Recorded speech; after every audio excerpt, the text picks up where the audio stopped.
et je vous dis bienvenue dans Cast Jump.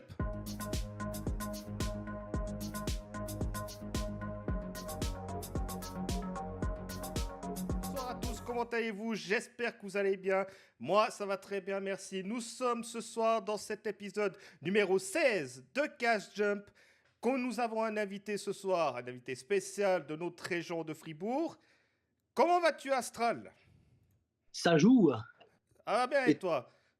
Et toi, David, comment tu vas? Ça va très bien, merci beaucoup. Nous avons un invité spécial, effectivement, pour la 16e émission de Cast Jump, David Ebicher, ancien gardien international et actuel entraîneur des gardiens du côté de Fribourg-Gotteron. Est-ce que tu as passé une bonne journée, déjà? Oui, j'ai passé une très bonne journée. On avait un bon entraînement ce matin avant la rencontre demain de la Champions League. Et puis, on se réjouit tous que ça commence ou recommence enfin. Je te remercie sincèrement d'accepter notre invitation. Tout simplement, ici, on est dans une... Est-ce qu'on ose dire où on est, ici? Oui, oui. On est là où les joueurs prennent le café le matin, et les entraîneurs aussi, du coup. Donc, on est dans un coin pas forcément disponible au public, hors visite, on va dire. Chez toi, Thierry, comment tu vas? Écoute, ça va bien, passer une bonne journée, une grosse journée de travail. Pas mal appris à mon apprenti comment bien travailler, faire mon travail de concierge, apprendre à ces jeunes comment bien travailler. Aussi une grosse journée, mais bien content. Fin de journée, un anniversaire, et voilà. Dans la joie et dans la bonne humeur. Dans la joie et la bonne humeur, exactement. Exactement. Dis-nous, monsieur Jack Booby, qu'est-ce que tu as vu, écouté, lu ces dernières semaines? Voilà. J'ai lu ce Voilà. livre. Voilà, j'ai lu ce livre. J'ai été pas mal voir les interviews de Monsieur David Ebicher, le gars anciennement gardien, comme on dit. Et sinon, qu'est-ce que j'ai regardé? J'ai pas mal regardé des vidéos sur YouTube. Là, en ce moment, je suis sur deux jeux qui s'appellent Star Wars Outcast, premier jeu au monde ouvert que tu peux jouer, le tout premier jeu, et San Wukong, qui est un jeu qui parle de la mythologie chinoise. Si vous avez connu Dragon Ball, ça vient de là. Ça vient de là. Dragon Ball avec un certain Sangoku. Est-ce que ça te parle un petit peu, cet univers jeux vidéo comme ça? Non, je suis perdu là. Alors, un petit peu. Sinon, qu'est-ce que j'ai regardé? J'ai un peu regardé quelques vidéos, joueurs du grenier, tout ça. Mais moi, David, est-ce que tu regardes du YouTube ou pas du tout? Je regarde un peu, mais grâce à mes enfants, surtout eux, ils regardent. Et puis, j'aime bien regarder Average Rob avec eux. Et puis, D'accord, c'est un c'est petit quoi? peu des fois passer le temps devant la télé avec les enfants, ça fait pas de mal de temps en temps. Et toi, Astral, qu'est-ce que tu as regardé sur YouTube, Twitch ou bien quoi que ce soit? Ah oui, il y a bientôt le Z-Event qui arrive. Là, c'est un événement caritatif. Le Z-Event. Un événement caritatif qui arrive prochainement, là, d'ici quelques jours. Là, il y a eu une fois à Fribourg-Gotteron quelqu'un qui est dans le staff de Gotteron qui a mis la couleur verte pour donner hommage au Z-Event à l'époque, il y a 2 ans en arrière.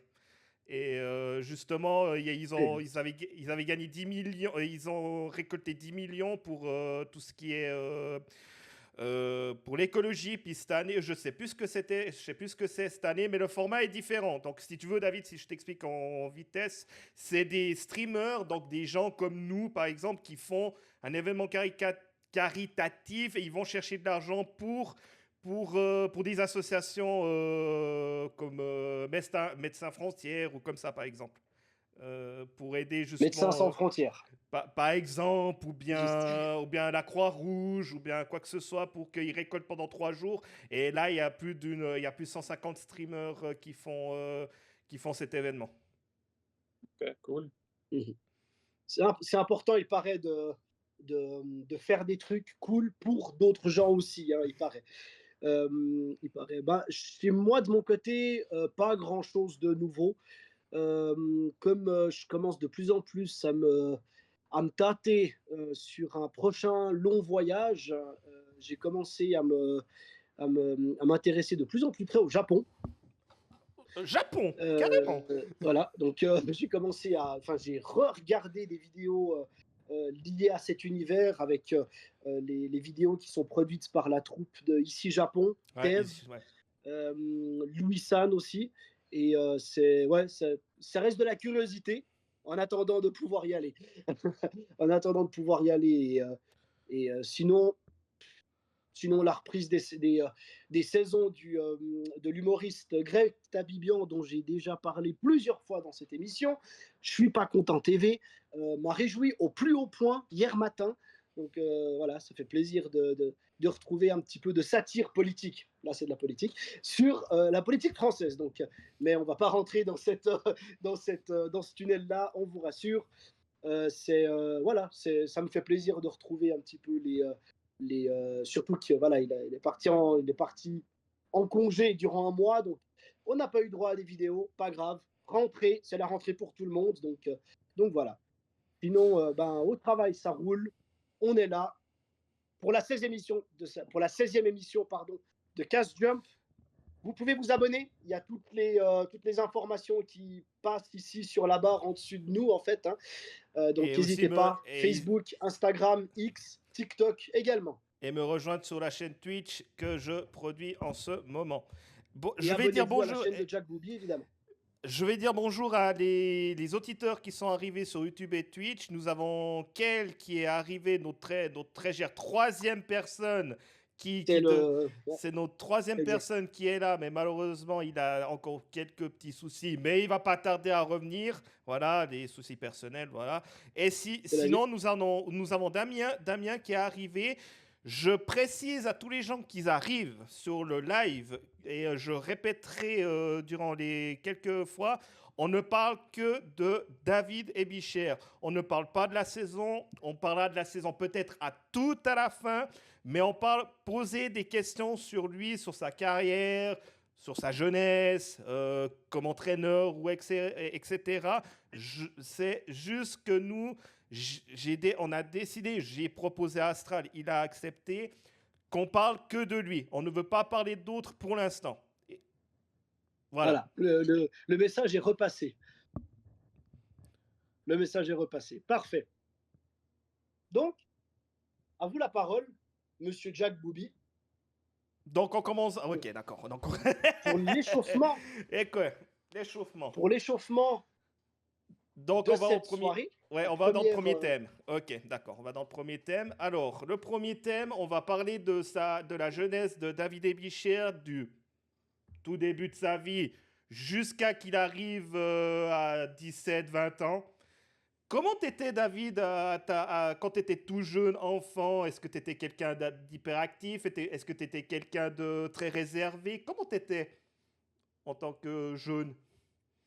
Plutôt hyperactif un peu, toujours envie de bouger, faire des choses, sortir de la maison, jouer dehors. Je pense que j'étais quelqu'un actif, jeune comme encore maintenant avec quelques années plus sur le dos.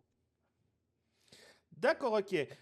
Apparemment, j'ai entendu dire de mon père que ton papa a fait du judo, apparemment, d'après C'est ce qu'on m'a juste. dit. Est-ce que toi, tu en as fait ou pas du tout? Oui, moi j'ai fait du judo jusqu'à l'âge de 12-13 ans. Et puis mon père, c'était mon coach. Alors j'ai bien aimé ça, mais il y avait un âge où il fallait commencer à décider à cause qu'il y avait beaucoup d'entraînement.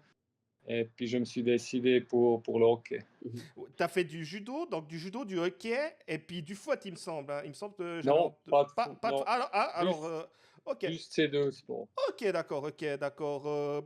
Est-ce que le judo t'a aidé un peu dans ta carrière hockey pour certains trucs, peut-être mental ou bien quoi que ce soit, ou pas du tout?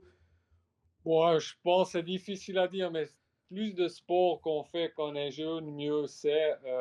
Et puis je pense que le judo, ce qui est bien, c'est que bah, tu as un adversaire, mais c'est quand même, tu dois contrôler assez bien ton corps, gérer l'adversaire. De temps en temps, si tu es en dessous, tu dois souffrir un petit peu. Je pense que ça, c'est des choses, c'est sûr que j'ai pu prendre avec et puis qui m'ont aidé un petit peu pour ma carrière d'athlète professionnel. Je comprends ce que tu dis. J'ai fait de la lutte suisse et du judo aussi à l'époque. Donc, je comprends ce que tu dis. J'en ai fait 7 ans de la lutte suisse. Donc, je vois ce que tu veux dire quand tu es au sol. Oui, tu souffres pas mal. Euh, bah justement, quand j'ai lu ton livre, bah, tes parents sont très fiers de toi au niveau de bah, tout ce que tu as accompli au niveau du sport, tout ça. J'ai bien lu tout ça. Puis tu avais des idoles. Qui sont tes idoles pour ton sport ou n'importe? Bon, les idoles un petit peu à Fribourg, c'était quand il y avait Dino Steicher, ça c'était quelque chose, c'était un gardien que j'admirais. Il y avait des gardiens suisses comme Reto Pavoni, Renato Tosio, ça c'était tous des excellents gardiens qu'on voyait live ici à Saint-Léonard. Et puis après, à partir de 13 ans, quand j'ai vu mes premiers matchs d'NHL, ça changeait un petit peu. Et puis mes idoles, c'était plus Patrick Roy, Ed Belfour, des, des gars de la NHL. Que tu as côtoyé Patrick Roy, bien évidemment, justement. Oui, oui, Mais ça, après, oui. on parlera plus tard de ça. J'ai appris que tu as fait un apprentissage durant quand tu étais hockeyeur et quand tu as fait ta formation. C'était très dur pour toi faire ces deux en même temps, l'apprentissage plus le hockey? Oui, c'était assez sport, on va dire. Ben, le matin, fallait aller sur le chantier. Souvent vers 10 heures, je repartais du chantier pour venir m'entraîner ici avec la première équipe. À 1 heure, tu es nouveau sur le chantier jusqu'à 4 heures, 4 heures et demie. Et puis, dans le temps, on s'entraînait encore 2 fois, souvent par jour. Alors, tu avais un deuxième entraînement. Les week-ends, tu avais un match vendredi et dimanche avec les juniors. Alors, c'est sûr que ça faisait des semaines assez chargées. Mais aussi là, je pense que c'était jamais une punition. J'aimais faire ce que je faisais. L'apprentissage comme le hockey, alors c'était dur, mais j'ai fait ça. Personne m'a forcé. Mhm. C'est toi qui as décidé au final. Est-ce que tu conseilles souvent, comme tu es entraîneur, est-ce que tu conseilles toujours aux jeunes de faire une formation quand même, même quand ils font le hockey, tu trouves? Tu trouves c'est bien de faire comme ça ou t'es une exception, entre guillemets? D'avoir les deux Euh, apprentissages et puis glace, en fait. bon, maintenant, il faut. Là, on est Ça évolue entre 30 deux, hein, ans évidemment. plus Là, tard. on est un Les petit peu choses plus ont tard. changé un petit peu. Les jeunes, ils ont plus d'opportunités de peut-être mettre leurs études ou de changer d'apprentissage. Je pense qu'ils ont plus de moyens maintenant que dans le temps. Mais encore maintenant, je pense que c'est important pour un jeune d'avoir quelque chose à côté du hockey et pas essayer d'être professionnel à 16 ans. Parce que, on ne sait pas, c'est quand même dur de gagner son argent avec le hockey. Il y en a peu qui réussissent. Et deuxièmement, je pense que c'est aussi un bon équilibre d'avoir des amis en dehors du hockey. Euh, je pense que ça, c'est toutes des choses qui sont importantes pour un jeune, faire une formation aussi, de sortir un petit peu de la patinoire et puis côtoyer des autres personnes. Mhm. Il y a une D'accord. question d'équilibre. Il faut quand même que ce soit sain entre l'environnement du travail ou des études, la glace et ce qui n'est ni l'un ni l'autre, en fait, finalement. Oui, et puis ça change. Si tu fais un apprentissage de maçon, c'est sûr que c'est plus difficile physiquement que peut-être Que si tu fais quelqu'un employé qui de va au commerce, par exemple. Ouais, collège ouais, ouais, bien ou sûr. employé de commerce. Alors, il faut essayer de s'adapter un petit peu le plus possible Mhm. aux jeunes, mais ça c'est pas toujours évident, mais on essaie de chercher des solutions avec l'athlète, avec son employeur ou avec l'école Bien sûr. le mieux possible. C'est clair. On salue d'ailleurs toutes les personnes qui font l'apprentissage d'agent relation clientèle. Salut. Euh, c'est mon métier à côté. Et, et justement, en lien avec ça, euh, est-ce qu'il y a des choses que tu as pu ramener de la structure professionnelle dans laquelle tu as débuté ta carrière professionnel de monteur en chauffage, si je dis juste, sur la glace. Est-ce qu'il y a des éléments que tu as pu retirer si tu regardes un petit peu en arrière en vrai? Ouais, ça c'est dur à dire si j'ai pris des trucs un à un, je pense pas, Mhm. mais nouveau, c'est des expériences que tu fais Mhm. et C'est puis ça. de ça, t'apprends et puis j'espère devenir une meilleure personne ou avec plus d'outils. Et puis ça, Mhm. j'ai sûrement pris des choses avec qui m'ont aidé dans ma carrière, mais dire vraiment que c'est dur à C'est clair. dire. Ouais, ouais, non, je comprends, je comprends. Euh, Pourquoi le hockey sur glace, en fait? Bon, à Fribourg, je pense que hockey sur glace, c'est quand même le sport numéro un, je dirais, Mhm. à cause de Gauthieron. Mhm. Mon oncle, il a joué pour Gauthieron. Mon père et ma mère sont d'origine de la Basse-Ville. Alors, c'était un peu logique que je commençais le hockey. Et puis, j'ai croché assez vite. J'adorais ça. Mhm. Puis, c'était dur de me sortir de ces patinoires. C'est clair. Est-ce que dans ta période justement jeunesse, justement, il y a eu la période Bikov Komutov, est-ce que ça t'a aussi donné un élan de dire, ouais, vas-y, je vais aller faire le hockey? Parce que je pense ça, moi j'étais très très jeune quand Bikov et Komutov sont arrivés et d'après ce qu'on m'a expliqué, c'était un phénomène incroyable à cette période-là. Est-ce que ça t'a quand même incité d'aller plus au hockey ou pas du tout? Non, parce que moi, j'ai commencé le hockey avant Bikov Komutov déjà. Alors, j'étais déjà dans le hockey, puis j'adorais ça. Bikov Komutov sont venus un peu plus tard, mais ça, c'est sûr que ça donnait un boom exceptionnel. Et puis, j'avais la chance à 15-16 ans de pouvoir m'entraîner avec la première équipe de temps en temps. Et puis, si tu as des joueurs comme Bikov et puis Komutov qui tirent sur toi, forcément, c'est très motivant. Ouais, c'est très frustrant au début parce qu'il marque beaucoup, Mhm. mais tu vas avoir une marge de progression et puis c'était cool d'avoir des gars comme ça dans l'équipe. Et puis, ouais, c'est parce que c'était quand même des joueurs d'exception et tu avais la chance de s'entraîner avec eux et d'apprendre d'eux. Ça, c'était super. Ce début de carrière un petit peu, où j'imagine tu rôdais entre la formation, j'imagine d'époque M20 peut-être, la première équipe, le boulot, tu as 15-16 ans, mais en même temps tu travailles en fait, enfin tu commences à travailler avec des athlètes professionnels déjà.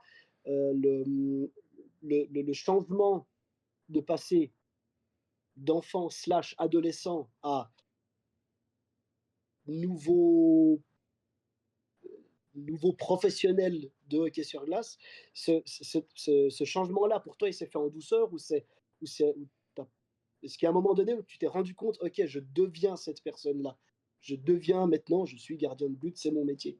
Moi, ça s'est passé assez lentement parce qu'au début, je pouvais m'entraîner de temps en temps. Après, ça venait un peu plus souvent. Et puis, Mhm, tout à coup, je sentais il y a quelque chose à faire ici. mhm, Je pense que j'ai une chance de tourner professionnel. mhm. Euh, mais il fallait finir l'apprentissage. Ça, c'était une condition que mes Conditions parents m'ont non donnée. négociables, hein, L'opportunité de partir déjà au Canada, je pense que c'était plus ma tôt. deuxième année d'apprentissage. Ok. Et je me rappelle encore, c'était après un camp, enfin, François Allaire à Verbier. Je suis allé chez mon père, je dis en mois d'août, je pars au Québec. C'était C'est hors de question. non, hors de question, tu finis ton apprentissage. Mhm, C'est sûr que j'étais assez déçu parce mhm. que je me voyais déjà Ouais, ouais, non. partir. Et puis, ben, comme jeune, tu rêves de la NHL. Et puis, tu pensais que c'était plus facile de faire le pas d'aller en NHL si tu pars plus tôt et puis tu joues dans une ligue junior au Canada. Mhm, Mais à la fin, ça montre aussi qu'il y a d'autres chemins pour réussir. Et puis mhm. maintenant, je comprends mes parents, hein, Parce que, en fait, pourquoi ils m'ont demandé ça, mhm. mais je me pose quand même la Ouais, question ouais, si ça si. aurait pas été bien de Mhm. partir. Mais voilà. D'ailleurs, on salue tous les anciens élèves, parce que l'école de hockey international de Verbier n'existe plus maintenant. à Non, notre grand malheureusement. désarroi. On salue tous les anciens élèves, joueurs et gardiens de l'EIHV. S'ils passent à tout hasard sur ce live-là, ça fait longtemps dans cette classe-là. Oui, je pense que j'ai fait 17, 18 ans. J'étais toujours élève pendant ce temps et je faisais aussi démonstrateur. Ça veut dire Mhm. qu'avec François Allaire, lui, il expliquait l'exercice et puis moi, je le C'était montrais aux jeunes gardiens. Et Mhm. c'était super. Et puis, c'est aussi un gars qui m'a énormément aidé dans ma carrière. Je pense que Mhm. sans lui, ça aurait été dur parce qu'il Mhm. m'a mis de la structure, il m'a fait comprendre le jeu différemment que Oui, je le comprenais avant. Et puis c'était là, ça m'a fait un saut dans mon développement bien sûr. juste en travaillant une semaine avec moi. Mhm. Tu sentais qu'il y avait un avant et un après François Allaire, quelque part. Oui, c'était juste Dans la ton jeu, passe. dans ta manière de te comporter sur la glace et ces choses-là. Et nous, il faut pas oublier, là on parle Mhm. 30 Oui, oui, ans en non, mais ça fait. arrière. C'était dur d'avoir des informations de comment les joueurs en NHL ou les gardiens jouent. Alors, tu voyais de temps en temps, à 1 heure, je pense, sur NBC, il y avait NHL Mhm. Today ou Ouais. quelque chose comme ça. Mais sinon, tu n'avais pas d'infos. Alors, d'avoir un gars qui se déplace du Canada, venir en Suisse, et puis lui, il était en avance de tous les autres entraîneurs de gardiens. Ça, c'était une Mhm. monstre chance pour moi personnellement, mais aussi pour un Martin Gerber, pour un Ouais, pour les gagnants Jonas de ta génération, bien sûr. Janové, Tobias Stefan. C'est Mhm. tous des gars qui ont été influencés par Mhm. Justement, durant ta jeunesse, est-ce que, comme tu as tout expliqué là, est-ce que ça a été une période assez dure, justement, durant ton apprentissage, tout ça? Est-ce que, comment je vais dire ça? Est-ce que pour toi, tu as été trop vite en fait? Est-ce qu'il y a des choses que peut-être tu dis, ah, peut-être là, j'étais peut-être trop vite quand tu étais jeune en tant que joueur de gardien, quoi? Est-ce qu'il y a des choses c'était dur pour toi à cette époque-là? Non, parce que je pense que tout s'est fait avec. Tu as une opportunité, tu veux la saisir, parce qu'à la fin, tu sais jamais quand elle revient. Alors, je pense que chaque opportunité que j'avais, jouer à un niveau supérieur, à faire quelque chose, peut-être que pour l'instant, il n'y a personne qui osait le faire. J'ai jamais vraiment douté. Je pensais que c'était une bonne chose. J'ai foncé.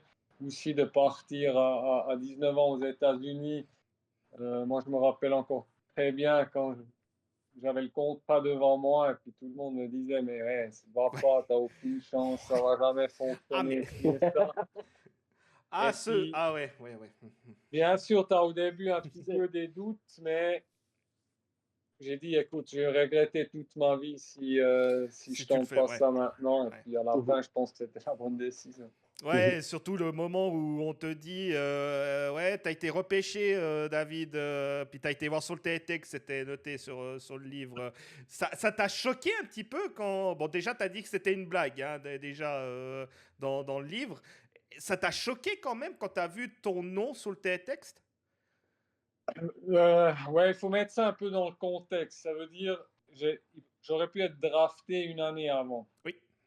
Et puis, apparemment, Dallas était intéressé de ce que j'ai entendu d'un agent. Alors, moi, je pensais que j'allais être drafté par Dallas. J'étais persuadé. Et Mhm. puis, quand le draft il est passé, il n'y avait pas de David Abichir. Mhm. Alors là, c'est sûr que c'était une monstre déception. Et je me disais, ouais, ça va être dur ou impossible. Il ne faut pas oublier, nouveau, c'est un temps où il n'y avait pas beaucoup de Suisses qui se Mhm. faisaient repêcher. L'année précédente, j'ai rien entendu. Il y a personne qui m'a parlé. Il y avait vraiment rien. Alors j'étais sûr que ça n'allait pas C'était arriver. cuit. Ouais, ouais, ok, Voilà. ok. Alors quand j'ai reçu le téléphone de maintenant, je suis plus sûr si c'était Radio Freiburg ou C'était Radio Radio Fribourg. Fribourg. C'était Radio Fribourg. Je peux te confirmer, Mais c'était Radio dans le Fribourg. temps, il faisait à la radio, ça venait des fois où il qui appelait puis Ah, il y avait C'était le sur canular, il y Fribourg. avait le canular, oui, oui, voilà oui. Oui, le exactement. canular, ouais. Alors moi, j'étais sûr que c'était ça. Ah! J'étais persuadé que c'était ça. Alors, c'est pour ça que j'ai voulu vérifier sur télétexte que je me réjouissais pas trop vite pour rien. Mhm. Est-ce que tu avais un club en NHL que tu aurais dit, ouais, j'aimerais trop aller dans ce club? Il y avait un club en particulier quand tu étais jeune, tu dis en NHL, ouais, j'ai vraiment trop envie avant que tu ailles à Denver, tout ça. Est-ce qu'il y avait un club en particulier ou pas du tout? Oui, je pense que Montréal, Québec, longtemps, parce que ça, c'est les équipes que j'ai eu la chance de voir jouer quand il y avait le tournoi Pee-Wee ou quand je faisais de voyage au Canada. Alors, c'est sûr, ces deux, en plus, c'était francophone. Ça, c'était un peu les deux équipes phares. Alors, Colorado, ou les Nordiques ont déménagé au Colorado, alors c'était la bonne équipe. D'accord, ok, ok. Bon, on a fait un petit peu le tour un peu de ta jeunesse, tout. Je m'imagine que toi, t'étais pas le gars à aller boire des verres à gauche à droite comme nous on le fait, Astral et moi. Ouais, ça arrive aussi à la fin Ça des arrive. jeunes aussi, et puis Tu vis aussi, quoi. tu vis aussi, mais tu as peut-être un peu moins d'opportunités Mhm. que d'autres. Ouais. On en Ça, parlera un peu c'est. plus, on en parlera un peu plus tard à Denver quand t'as dû payer ta première, je crois que quand t'es rookie, tu dois payer tout un restaurant. Ça m'intéresse un petit peu dans le contexte de l'époque, parce qu'apparemment c'était quelque chose assez, je veux pas dire extraordinaire, mais qui t'a marqué vraiment dans le livre en tout cas, un peu. Oui, et puis à la fin, c'est dans chaque ligue, tu vois. Ça veut dire Mhm. que ça arrive presque une fois, sauf Tu t'y attends quand t'es le rookie, quoi. l'argent change un petit peu. Mhm. Ah, Ce que tu dois mettre c'est en autre plus chose. de la ligue que tu joues. C'est un petit peu autre chose. En lien avec ça, alors, toujours dans le cadre de ce début de carrière, tu fais. Déjà, ton repêchage, tu as touché un petit mot avant. Euh, Au début, tu pensais que c'était un vite, finalement pas. Comment ça s'est passé concrètement? À ce moment-là, tu savais que c'était OK, c'est vrai. Oui, À quel moment tu as réalisé, peut-être c'est plutôt une belle étape, le repêchage, de se faire repêcher par une équipe d'NHL. Mhm. Mais ça vaut pas grand-chose si après les autres choses suivent pas. Mhm. C'est-à-dire, ils m'ont téléphoné le même jour ou le lendemain, je me rappelle plus. J'ai parlé avec Michel Goulin au téléphone et puis il voulait m'inviter pour le camp des recrues. Mhm. Alors je dis, je viens. Je suis parti au camp T'avais des ton recrues. CFC, c'était bon? J'avais déjà un contrat ici à. Oui, ça, j'avais. J'avais signé un contrat ici à Fribourg pour Oui, 2 ans. Fribourg m'ont laissé partir le camp des recrues et le camp normal. oui, Et quand je suis arrivé là-bas, le camp des recrues, ça s'est assez bien passé. Le camp après avec tous les stars, je pense que les 2 premiers jours, j'étais là, je impossible. vais Ça va mourir. C'est tellement mort, ouais. vite. C'est un jeu d'une autre planète. J'ai C'est jamais autre vu chose. ça. Et là, tombe, tombe un petit peu de haut parce que tu penses, comme jeune, tu rentres là-bas dedans et puis ça va être la même chose qu'ici, mais non, c'était tout C'est un vraiment un autre niveau au-dessus, calibre. ouais, effectivement. Mais apparemment, j'ai quand même plus ce que j'ai fait et puis je suis revenu en Suisse et puis après, j'ai pu signer un contrat, je sais plus, au mois d'octobre ou quelque chose. Mhm. Et, et je suis parti et puis j'ai commencé mon aventure en Amérique. Nord-américaine comme ça. Ok. C'est quand? Parce qu'effectivement, nous, on voit ça, mais de très loin, parce que ouais, il y a tel joueur qui est invité au camp avec telle équipe, etc. Tel joueur au gardien d'ailleurs. Les, on peut imaginer, je sais pas, vous êtes 10 gardiens peut-être, et puis il y a quoi, 2, 3 places qui se libèrent à la fin du camp. Peut-être même plus de gardiens d'ailleurs. Non, ça, Comment ça s'est passé pour bon, toi? les systèmes sont différents maintenant que dans le temps, mais Ok. le camp des recrues, on était 7 gardiens. D'accord, Il y avait 3 gardiens sous contrat, ils avaient encore un contrat à donner. d'accord. Alors, on était 4, si on veut, Ok. à se battre pour ce Pour une contrat. place en fait. Voilà. L'avantage, j'avais il y a des gars qui sont invités, qui n'étaient pas repêchés. Oui. On était 2 gardiens repêchés. Et puis à la fin, ils ont choisi de me signer moi et pas l'autre. C'était une chance pour moi de commencer cette aventure à 19 ans. Le lien avec les autres gardiens, cette notion de concurrence, est-ce que tu l'as ressenti sur ces camps-là, justement, où en fait, tu dois faire ta place, parce que tu es là pour ça, finalement. Je sais pas, comment vous vous entendiez entre vous, finalement? Ça dépend les gardiens. Ouais, il y en a qui étaient cool, qui étaient super. Il y a d'autres, c'était un peu plus compliqué. Mais voilà, à la fin, tu fais ton chemin, tu donnes ton mieux et puis c'est les autres qui décident si c'était assez ou pas. Ouais. Alors, j'ai une question de bonjour à Joe Beja. Ça te dit quelque chose, Astral, ou pas du tout? On salue le collègue José. Alors, on a une question de cette personne. David, si tu ne serais pas un joueur de hockey, quelle profession tu ferais? Dur à dire. J'ai fait monteur en chauffage. J'avais un employeur qui m'a donné tellement de liberté. C'était un job qui me plaisait. Je pense que je serais plutôt après parti sur dessinateur. Mais c'est dur à dire. Ouais, aujourd'hui, c'est tellement dur à dire, ouais. Ouais, tout à fait, c'est dur à dire aujourd'hui, mais m'a surpris, dessinateur, d'accord, ok. C'est peut-être cette notion de créativité, peut-être, qui te titille un petit peu. D'abord la technique. Juste dessinateur. Je sais plus l'extrait de. Il y a aussi dessinateur pour les chauffages. Ouais. Les schémas dans les bâtiments. Voilà, exactement. Maintenant, nos jours, je sais même plus si ça existe encore à ce point-là. C'est un peu les architectes aujourd'hui, je crois, si je dis pas de bêtises. Ouais, je pense avec les ordinateurs, peut-être. Ouais, alors là, c'est graphiste. Alors, Asto, là, c'est graphiste. Alors, Asto, là, je pense que ça doit être ça maintenant, si tu me dis à peu près. On n'a pas d'autres questions. Il y a toujours justement des dessinateurs techniques, donc de machines ou des choses comme ça. Ces apprentissages-là existent toujours, mais les métiers ont forcément évolué entre eux. Très bien. On dit bonjour à tout le monde. Je vous redis bonjour à tout le monde, à Joe Beja et Starming qui nous regarde en roulant, bien évidemment, nous entend en podcast. Attention à toi, tu fais attention à Starming. Hein. Pas de bêtises au volant, Starming. On continue, tu peux y aller. Tu peux y aller, Astral. Je pense qu'on peut y aller. On peut commencer à y aller. Ton contrat est à la NHL. Premier tiers du match. Début de carrière, premier pas dans le hockey professionnel. On a pris plein de notes, évidemment. Tu as eu plusieurs passages. Junior, entraînement avec la première équipe.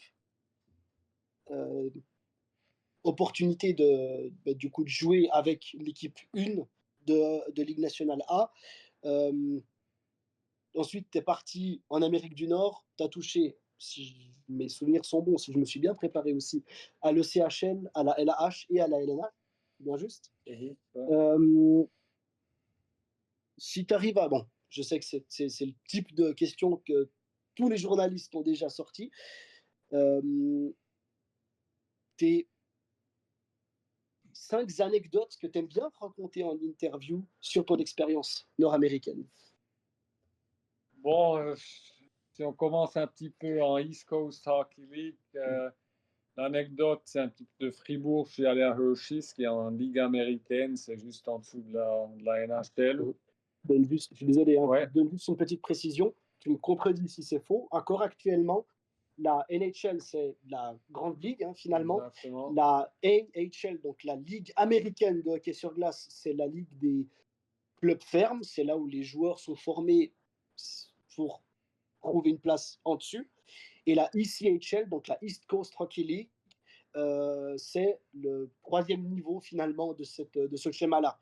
En règle générale, les équipes de NHL ont 2 équipes partenaires, si je ne dis pas de bêtises, une en AHL puis une en ECHL. Comme c'est encore le cas maintenant, d'ailleurs. Désolé de t'avoir interrompu. Oui, pas de problème. Alors, je suis allé à Hershey, puisqu'ils avaient déjà 2 gardiens, un 3e, ça fait trop. Ils m'ont mis en East Coast Hockey League, et puis on était en voyage avec Hershey. Alors, j'avais un petit sac avec, déjà pas de carte de crédit, rien. Et puis ils me disent, on t'a envoyé dans cette équipe, on te dépose ici sur le restaurant Sur la route, hein. et ils viennent te chercher dans 1 ou 2 heures. Alors, moi, ils m'ont placé, j'attendais, il y a un autre bus qui est venu, qui m'ont pris avec, et Mhm, puis je faisais partie d'une autre équipe. mhm, mhm. Alors ça, je dois dire, c'était assez spécial. Et puis, la première année, il y a toutes des choses comme ça, c'est pas évident. Une nouvelle culture, une nouvelle langue, mon anglais était non existant. Alors, il y avait beaucoup de choses que je devais apprendre cette année-là. Mhm, Heureusement, je parlais le français, comme ça, je pouvais au moins communiquer un petit peu mhm, avec les Québécois. mhm. Je sais que Euh, cette période-là, tu étais très déçu d'après ce que j'ai vu dans le livre. C'était un peu la première saison en Amérique. Tu étais très déçu apparemment, comme on sent dans le livre en tout cas. On sent un petit peu cette déception justement de cette première oui, saison.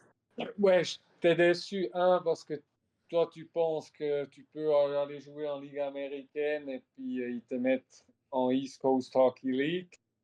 Euh, Maintenant, si je réfléchis, probablement, c'était pas un mauvais chemin parce que je devais me battre un petit peu, sortir les coudes un petit peu et puis je pense qu'ils voulaient aussi un peu voir parce que les Suisses, on avait cette notion qu'on est mou, qu'on assez vite on retourne au pays et tout ça. Et puis c'était peut-être aussi un peu un test pour voir Si le si le cliché petit était vrai ou pas. fribourgeois là, il peut serrer les dents ou pas. Et puis, mais c'était pas évident parce que j'ai changé de. En plus, il y avait les championnats du monde U20 où j'ai allé jouer avec la Suisse. Je suis revenu en Suisse pour jouer les championnats du monde. Je suis reparti à Hershey pour jouer un match. Ils m'ont remis à East Coast. Alors, c'était une année où je bougeais beaucoup. J'ai joué dans 2 équipes East Coast, une équipe AHL. J'ai même fait des matchs avec Gauthieron en playoff. J'ai fait des matchs avec les U20 nationales et avec. Bon, la fin était très belle avec les champions du monde à Zurich et Bâle avec l'équipe suisse où on a fini 4e.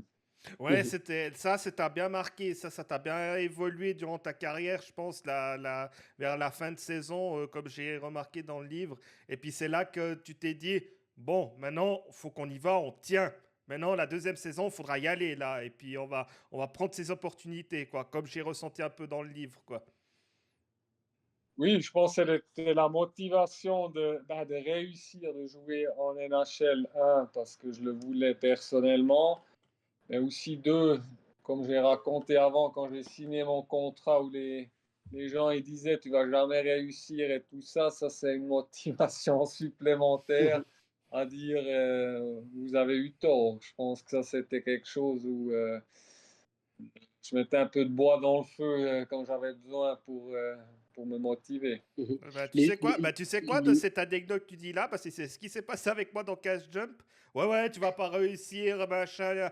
Je vais te montrer que je vais pas te réussir, tu vas voir. Je comprends parfaitement ce que tu dis.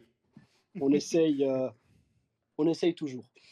C'est justement ces petits inputs comme ça, arrête, tu n'arriveras pas. De toute façon, c'est sincèrement des choses qui vont aider à te recentrer, à te remettre dans le chemin dans lequel tu t'es lancé. Ou bien c'est. Je sais, après c'est un petit peu. Non, moi je pense que ça c'est des choses que peut-être de temps en temps tu sors pour te remotiver Mhm. ou te, te persuader de ne pas rentrer, de vouloir rentrer ou comme Ok, ça. ouais, bien Je sûr. pense que c'est quelque chose que tu utilises pour jouer un petit peu avec ta tête. Mhm. Mais à la fin, mon but, c'était un but que je voulais personnellement, c'était de jouer dans la meilleure ligue au Oui. monde. Et puis, c'est ça à la fin qui est le plus important. Mhm. Parce qu'il ne faut pas oublier de vouloir jouer en NHL quand on a 14-15 ans, c'est un rêve. Mhm. Mais chez moi, j'ai remarqué que tout à coup, ce rêve, c'est devenu un objectif. Et puis, dès que c'est un objectif, c'est quelque chose où tu dis, je suis pas très loin. Puis ça, Mhm. c'est assez motivant d'aller pas par pas et puis de se rapprocher Mhm. de ce rêve et puis après ce but. D'accéder finalement à cet objectif-là. le chemin était long, hein, on peut imaginer, entre le moment où tu te dis: «OK, j'ai le contrat sous les yeux et je joue mon premier match en LNH». Il y a cette période-là d'attente. Comment s'est passée justement aussi cette période de transition, ta vie en fait en Amérique du Nord? Tu as dit avant que tu avais beaucoup voyagé durant ta première saison, soit, mais ensuite? La deuxième saison, c'était plus calme. Il y avait nouveau le camp d'entraînement. Après ça, je savais que j'allais jouer à Hershey. Alors déjà là, tu as Une sécurité quelque part. une sécu. Après, il faut performer quand Faut mettre les guillemets, hein, sur le mot sécurité. mais il te donnait cette opportunité de montrer ton savoir-faire dans la deuxième meilleure ligue en Amérique du Nord. Alors ça, c'était aussi très motivant. Ça n'a pas commencé si bien. Au début, je crois les 7 premiers matchs, j'ai pas joué. Ils t'ont benché. Ouais, parce que Marc Denis était devant moi et puis lui, c'était un premier choix. Alors, c'était comme un peu le prospect ou le prochain Le top Roy, prospect, si on en fait. veut. Moi, j'étais repêché en 6e. Ouais, il y avait un monde Lui, entre il était dans l'hierarchie, il était quand même devant moi. Alors, il voulait le pousser. Et puis, petit à petit, j'ai joué mes matchs. J'ai bien performé et tout d'un coup, tu sentais qu'il y a quelque chose qui changeait, que ce numéro 1 clair, numéro 2, c'était en train de changer. Et puis ça, c'était aussi sûrement motivant pour moi et pour Marc. Je pense que c'était aussi quelque chose pour dire je dois faire un peu faut plus. pas que je perde ma place de titulaire finalement. Ouais. Pour rentrer un petit peu, bon, c'est pas tellement personnel, mais c'est comment est-ce que vous entendiez les deux? Vous arriviez à bien travailler ensemble malgré comment dire, ce rapprochement au fur et à mesure de la saison, que ok, plus le temps avançait, moins il y avait de titulaires clairs finalement. Comment est-ce que vous viviez cette concurrence-là en fait? Très bien. À la fin, tu es coéquipier. Alors, je m'entendais très bien avec lui. Après, les deux veulent jouer, c'est sûr. Mais c'était une concurrence assez saine. Et puis, si je regarde en arrière, presque tous les gardiens que j'ai côtoyés, soit en Suisse ou soit en Amérique du Nord, avec la plupart, j'avais une bonne relation. Bonne relation. Ok. Ça, c'est important, je pense, de rappeler ça. Si tu t'entends bien avec les gars avec lesquels tu travailles, j'imagine, comment dire ça? Ça rend aussi la relation plus saine. Et en fait, si tu es sympa avec les autres, finalement, les gens sont sympas avec toi, dans, les, dans les grandes lignes, si je comprends bien. C'est une attitude que tu as volontairement choisie ou bien ça s'est fait naturellement, en fait? Non, moi, je pense que c'est mon personnage un petit peu. Et ton caractère aussi. Mais en même temps, c'est aussi, tu peux apprendre de l'autre et puis tu apprends mieux quand tu te parles. Et puis, des fois, il y avait des moments, soit avec Patrick Roy, soit avec Marc Denis ou d'autres gardiens, où tu commençais à discuter sur la glace d'un truc et puis tu essaies de trouver une solution à un problème, par exemple. Et puis ça, c'est à 2 ou à 3 ou à 4, dépendamment. Souvent, tu trouves le problème ou une solution avant. Et puis, ça, c'est l'avantage De pouvoir travailler à d'avoir, plusieurs. exactement, d'avoir une bonne communication entre les gardiens. C'est clair, tu arrives mieux à voir avec 4 ou 6 yeux, finalement. Exactement. J'ai une question dans le chat de Joe Beja. Pourquoi gardien? Il y aurait eu d'autres postes sur la glace. C'est vrai, ça c'est vrai, je t'ai pas posé la question. Pourquoi gardien en fait? Ça c'est vrai. On en a parlé un petit peu plus tôt dans l'interview. Bon, ça, c'est la faute à Hubert Audria, en fait. Ah, ouais, je voulais juste voir Hubert. Non, mais je jouais comme joueur et j'étais en école d'hockey. Et puis, je sais plus si j'étais un des plus jeunes ou juste un mauvais patineur. Mais j'étais toujours frustré parce que chaque fois que j'arrivais devant, je suivais le puck et puis quand j'arrivais devant le but adverse, le puck était déjà reparti là et puis quand je faisais l'inverse, alors j'étais toujours en retard du jeu. Alors je pense que ça m'a frustré un petit peu. Ça allait un peu mieux plus tard, mais on avait le mercredi et le samedi, il y avait l'école d'hockey, puis le mercredi, ici, à Hubert, il avait des équipements de gardien. Puis j'ai dit, eh ben, je vais au but aujourd'hui. Je suis allé au but. Et puis, comme Hubert, il dit, hey, t'es bon, tu veux pas réessayer? Alors, j'étais une deuxième, une troisième fois. Et tout à coup, j'ai bien aimé cette position. Et je suis resté, quoi. D'accord. Pour l'amour du but. Ouais. Mais, encore une fois, je pense que c'est Hubert que, Qui a donné la avec petite son impulsion comme ça. enthousiasme aussi, quand après il dit t'es le meilleur gardien d'Europe, ça motive. C'est clair. Ouais, mais ça, c'est Hubert Audrien. Il a toujours été comme ça avec les enfants, toujours motivé, les jeunes, lui, toujours. Il a toujours été comme Ouais. ça, lui. C'était déjà comme ça à l'époque, j'imagine. Ah oui, oui. Comme Non, le personnage, il est resté un petit peu le même il n'a pas changé. avec le temps. Il n'a pas changé. Le message est clair. Il n'a pas changé, c'est très clair. Merci beaucoup, Thierry, José, pour vos messages. Merci à vous tous d'ailleurs dans le chat. Continuez à écrire, posez seulement des questions. On prend toujours volontiers vos observations. Évitez tout ce qui concerne la saison en cours, hein, s'il vous plaît. On reste focus sur David, la carrière. On revient justement en Amérique du Nord. On est quelques années après cet épisode de début gardien. Donc, pour en revenir où tu en étais avant, deuxième saison un peu plus calme, avec un peu plus de sécurité. Qu'est-ce qui s'est produit ensuite, les années qui ont suivi? J'ai refait une saison en Ligue américaine, mais cette fois comme numéro 1. Là, j'ai joué beaucoup de matchs. Ou si on veut beaucoup de matchs numéro 1, ça veut dire aussi un petit peu plus de responsabilité. Ça, c'était quelque chose que j'appréciais. Euh, mais puis Marc Denis est monté en NHL.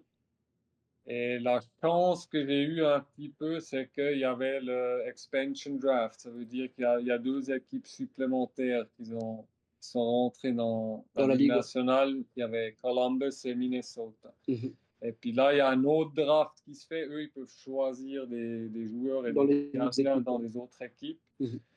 Et Colorado a fait un deal avec Columbus pour leur donner Marc Denis. Et puis ça m'a ouvert la place après pour ma 4e saison de faire l'équipe à Denver. Et je me rappelle encore bien, je crois que c'était mois de juillet, je suis parti en vacances avec ma femme. J'étais à l'aéroport, j'ai reçu un téléphone qui me disait t'es prêt pour aller jouer en Ligue nationale? J'ai dit oui, oui. Ok, on vient d'échanger Marc Denis. Toi, tu vas être numéro 2 l'année Dans la grande prochaine. ligue. Alors, je dois dire, c'était des belles vacances. Ouais, je pense bien. Je pense bien. Non, j'ai pas d'autres questions. Ah, ok. Excuse. Mais, ok, donc de très belles vacances. C'était heureusement pas tes dernières, mais c'était des dernières avant la LNH. Ouais. Les premiers pas dans la grande ligue, comment ils se sont passés pour toi? Bon, au début, tout est un peu nouveau. Ça veut dire qu'avant, tu voyageais en bus, tout d'un coup, tu as des avions privés. Ça change quand même un peu. Avant, tu étais dans des hôtels. Disons, OK. Ouais, suffisant. Et puis là, tu es dans des jolis hôtels. De Tu manges luxe. mieux parce que tu peux te permettre de manger dans les meilleurs restaurants. Tu es dans une grande ville. Il y a pas mal de choses d'influence qui viennent tout à coup qui sont. Ouais, ça fait beaucoup, surtout. Mhm, J'avais 21 ans. Euh, et puis là, à nouveau, il faut un petit peu une forme d'adaptation à ça. mhm, Et ça change parce que aussi tes coéquipiers, leur salaire est plus élevé. il y a C'est un d'autres. petit peu différent, C'est oui. un petit peu différent. Mais après, tout ce qui est OK, à la fin, c'est la même chose, sauf à un niveau supérieur. Mhm, Puis là aussi, tu as des gars, les coéquipiers étaient super. L'équipe à Denver, les vétérans, des stars comme Joe Sakic, Peter Forsberg, Raymond Bourque, Patrick Roy. mhm. Euh, Nous, les jeunes, ils les ont accueillis. On avait un but dès le premier jour, c'était gagner cette coupe. Et puis ce thème-là, c'était vraiment quelque chose que t'attendais tous les jours, tu travaillais pour tous les jours, et puis c'était une année exceptionnelle. Patrick a battu le record pour plus de victoires en Ligue nationale. On a gagné President's Trophy, ça veut dire premier après le championnat régulier. Et puis, bien sûr, la cerise sur le gâteau, la coupe cette saison. Petite précision pour les personnes qui ne seraient pas tellement initiées au hockey de ce niveau-là de hockey.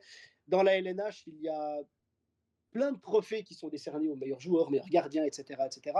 Mais pour le jeu, donc à l'issue des 82 matchs actuels de la NHL, il y a le trophée du président qui est remis au premier du championnat. Et pour l'équipe qui gagne les playoffs, donc les séries éliminatoires, c'est la Coupe Stanley. Lequel des deux a le plus de valeur à tes yeux? Coupe Stanley, le President's Cup, c'est bien de gagner, mais Stanley, il vaut pas grand-chose. Ouais. C'est mieux de gagner une coupe que trois coupes du président. Ok, c'est assez clair. Je m'étais posé la question il y a quelques années et je parlais avec une personne dont le métier est préparateur mental.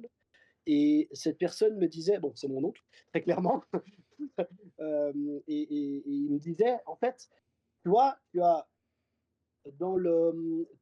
différents paliers. Du coup, tu as le championnat régulier, tu as un trophée et tu as la Stanley Cup. Pour vous, enfin pour toi qui étais vraiment la tête dedans, l'objectif, c'était pas le trophée du président, c'était la Stanley, j'imagine.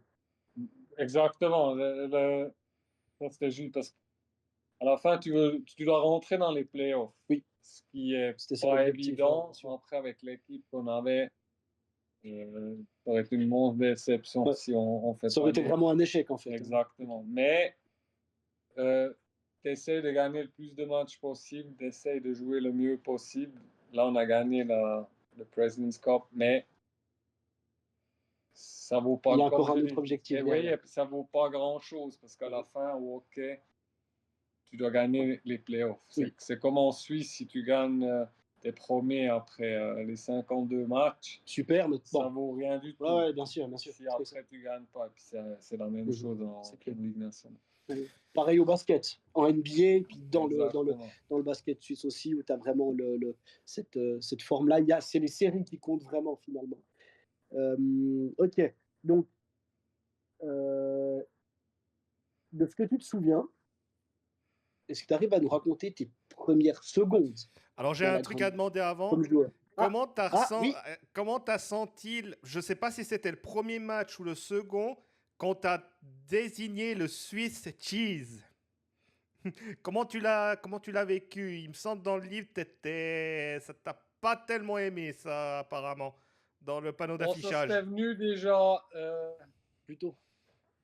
Il y avait, je sais plus si c'était à Chicago. Bon, je dois relire le livre.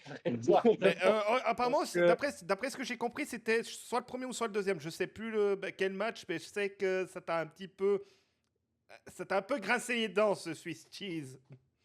Ouais, je pense que c'était à Chicago, c'était mon deuxième, mais ouais, je me rappelle plus très bien, mais ça, c'était des fois des expressions comme ça. C'était déjà presque mieux que si des fois ils pensaient que tu étais suédois, pas suisse, mais... Ah oui, bah oui. Mais je pense qu'on garde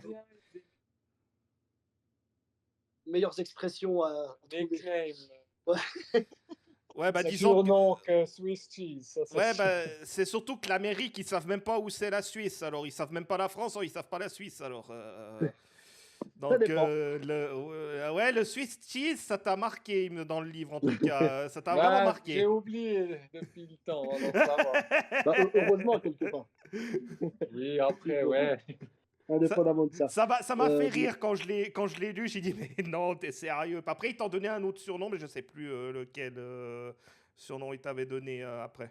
Oh, j'en avais quelques-uns dans l'équipe, mais ce qui est un petit peu resté, c'était Abby, ouais. Ah oui, Abby, voilà, oui, c'était juste Abby, ouais, voilà. Tes premières secondes dans la Grande Ligue, de quoi tu te souviens maintenant? Il y a le temps qui a passé entre deux. Mais... Bon, c'était comme j'ai dit avant, Patrick Roy pouvait battre. le plus de victoires d'un gardien en NHL. Mhm. Alors, dès le début de saison, le coach, le numéro 1, a dit, écoute, on veut qu'il bat ce record et puis que c'est passé, c'est fini. Ça veut dire, toi, tu vas jouer le match après. Mhm. Alors, je savais à peu près quand je jouais, mais il fallait qu'il batte ce record. Et puis, il avait battu le record à Washington. Et puis, le lendemain, on a joué à Columbus. Mhm. Et on a voyagé la nuit. On est arrivé assez tard à l'hôtel, mais j'arrivais pas à dormir. J'étais tellement nerveux. Toute la journée aussi, c'est un peu comme tu as envie de jouer, mais tu n'as pas envie de jouer. C'était vraiment une peur ouais, qui fait un Ça peu venait de mal travailler là, quelque part. la boule au ventre. Et puis là, je pense que 15-20 minutes avant le match, je pensais que je n'arrivais pas à tenir. C'était c'était horrible presque. Ouais, ouais, vraiment. Et puis après, tu fais l'échauffement, ça va, Ça te tu détend un petit peu commences à aussi, un petit peu les relaxer. épaules, ça va. Mais je pense le premier tir, après, je sais pas, 3-4 minutes, il est rentré. Alors ça doit faire un petit coup de stress. Bien sûr. Mais j'ai assez bien géré. Je crois que tout à coup, une fois que le jeu a commencé, et puis ben, j'ai donné ce but où c'était un peu une panique au début. Mhm. Après, tu fais un arrêt, tu fais deux, tu fais Après, tu trois, et reprends un petit peu puis la tu prends confiance. confiance, et puis ça s'est bien passé à la fin. Et puis c'était contre Marc Denis, Mhm. mon Ah, bah ouais, justement. ancien coéquipier, alors c'était quand même cool, et puis on a gagné 5-1. Mhm. C'était ouais, une superbe expérience. Mhm. Ces premières minutes-là, on peut imaginer que dans le feu de l'action et avec le stress et tout, tu n'as pas forcément le temps de réaliser peut-être ce qui t'arrive, ou bien est-ce que dans ce contexte-là, tu avais pu matérialiser, ok, c'est ça qui va m'arriver maintenant. Ce pourquoi je me bats depuis, je sais pas, depuis que j'ai 15-16 ans, que j'ai la possibilité de, c'est maintenant que ça va se passer. C'est arrivé à réaliser un peu Ouais, au dans début, cette... tu es content d'avoir cette opportunité. Tu sais que tu vas jouer, Oui, mais une fois que ça commence, tu veux faire le mieux bien possible. sûr. Après, avant, j'ai déjà joué dans des grands stades, ou aussi des matchs de préparation dans des Mhm. stades d'NHL. Ouais.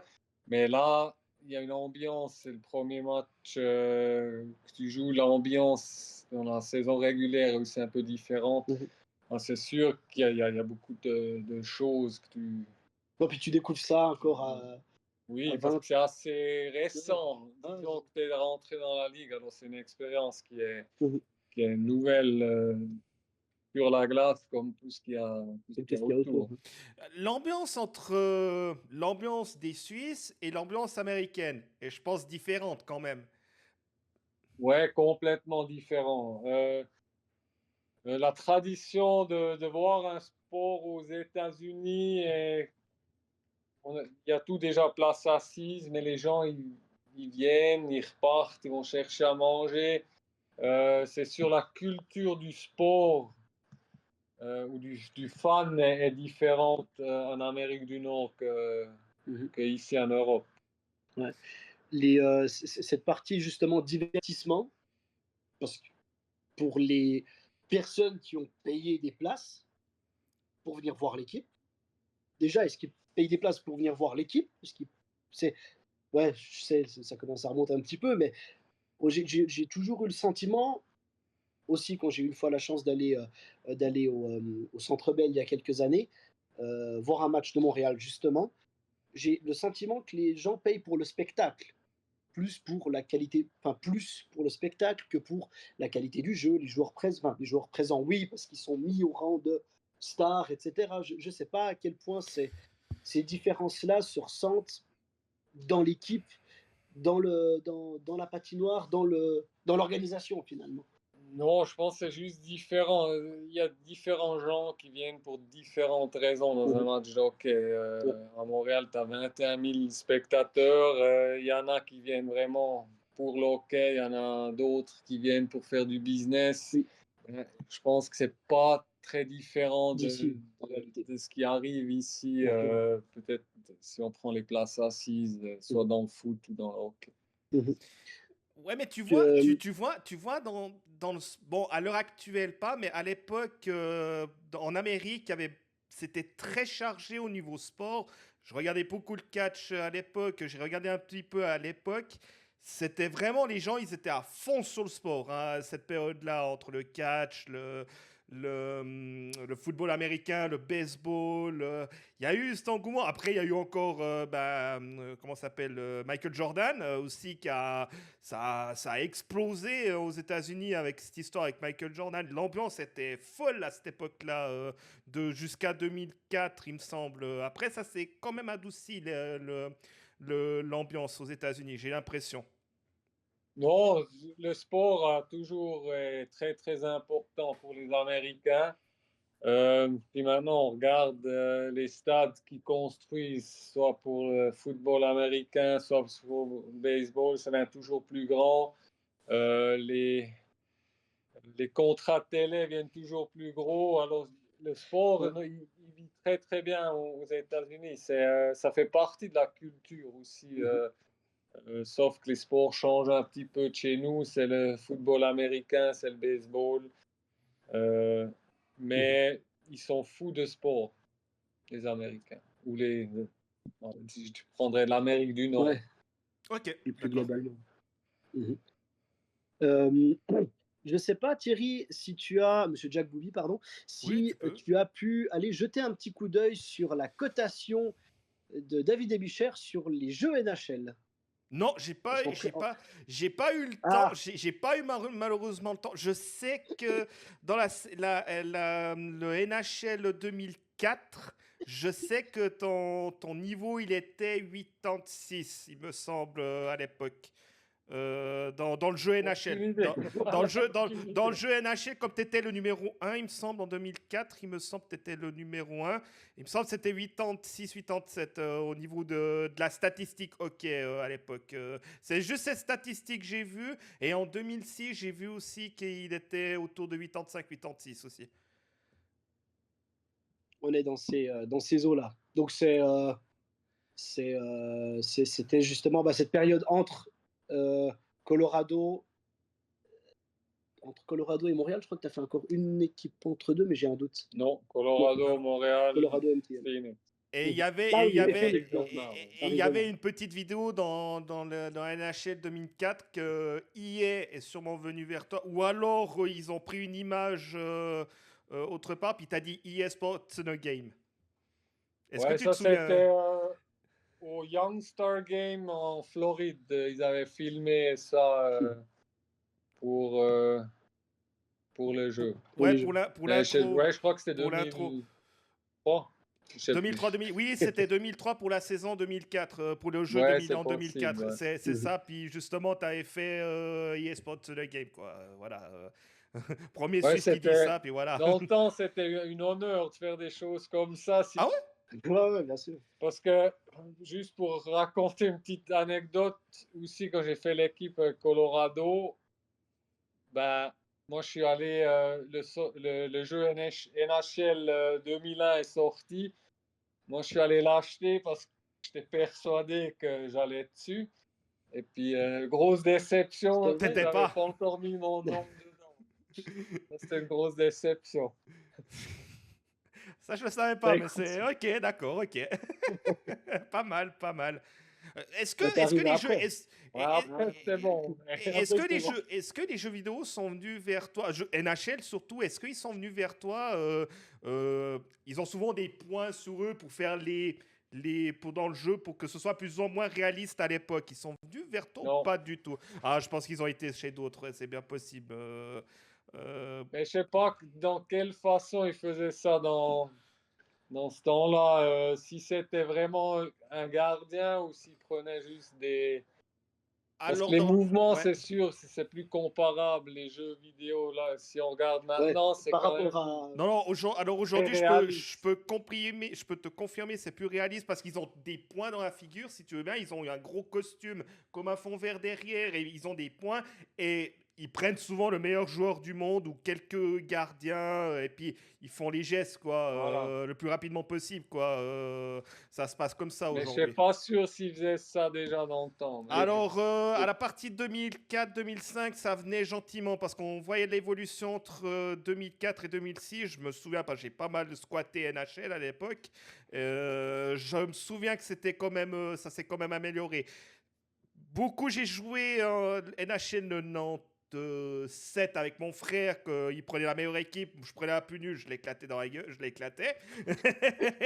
Et puis, sinon, à cette période-là, après 2010, là, ils ont commencé à mettre les points sur les gens, juste pour que ce soit beaucoup plus réaliste. Très bien. Est-ce que j'ai des questions sur le live la première fois? Glass Guardian, non, il n'y a N'hésitez pas à rien. vous Ouais. abonner. N'hésitez pas à vous abonner sur nos réseaux. Alors, je Gas, Jump. répète toujours dans le live, on ne pose pas de questions sur les joueurs actuels à Fribourg en tant qu'entraîneur. On ne parle que la carrière de David Ebicher. On veut quand même respecter ça. Voilà. Très bien. Donc, maintenant, si on va un petit peu plus sur le côté, toujours en Amérique du Nord, là, on est rentré bien dans le deuxième tiers, Amérique du Nord pur et dur. On arrive gentiment au bout de ça. Les villes que tu as été amené à visiter, si tu devais nous en conseiller 3, mis à part Denver, on a discuté hors live avant, mis à part Denver, que toi, je comprends que c'est assez haut dans ton classement, 3 villes que tu conseillerais à quelqu'un qui ne connaît pas les États-Unis. Bah, moi, j'ai bien aimé Vancouver. C'est une ville, il pleut des fois un peu beaucoup, mais sinon, c'est une ville magnifique. Bah, près de la mer, il y a les montagnes. Si on veut, on peut aller skier, on peut faire du bateau. Ça, c'est une ville que j'ai adorée. Une ville que je trouvais spéciale encore, mais maintenant, je pense avec le temps, elle est devenue assez grande, mais c'est Nashville qui avait ce country vibe un petit peu. Ça, j'ai bien aimé. C'est surtout downtown avec les vieux saloons où il y a la musique qui joue live. Où tu vois des gars qui jouent à la guitare et puis 3 ans plus tard, ils sont sur scène. Ils sont sur scène devant 100 000 spectateurs. Alors ça, c'est 2 villes. Et puis la troisième ville, qui est peut-être un peu New York. Presque obligé de la nommer. C'est une ville qui est juste malade. C'est tellement grand et puis il y a tellement de gens. Mais c'est une ville que j'adorais jouer aussi, Madison Square Garden. C'est une patinoire mythique. Salle de spectacle. Le Madison Square Garden, le fameux où il y a eu le tous les gros. Madison.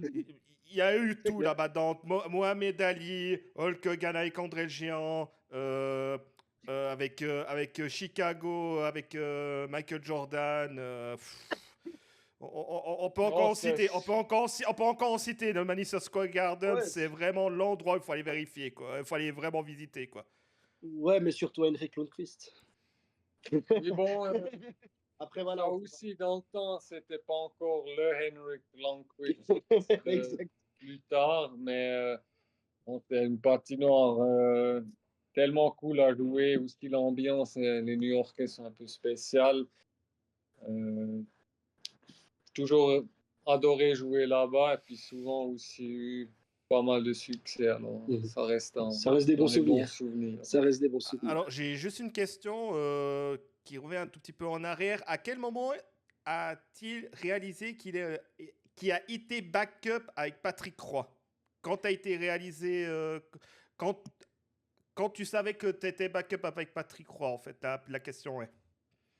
Bah, quand j'ai reçu ce téléphone à l'aéroport avant de partir en vacances, ça c'était un premier pas, mais c'est pas encore très réaliste parce qu'il y a encore, il y a tout l'été, il y a le camp d'entraînement, tu peux quand même jamais être sûr, tu dois quand même performer.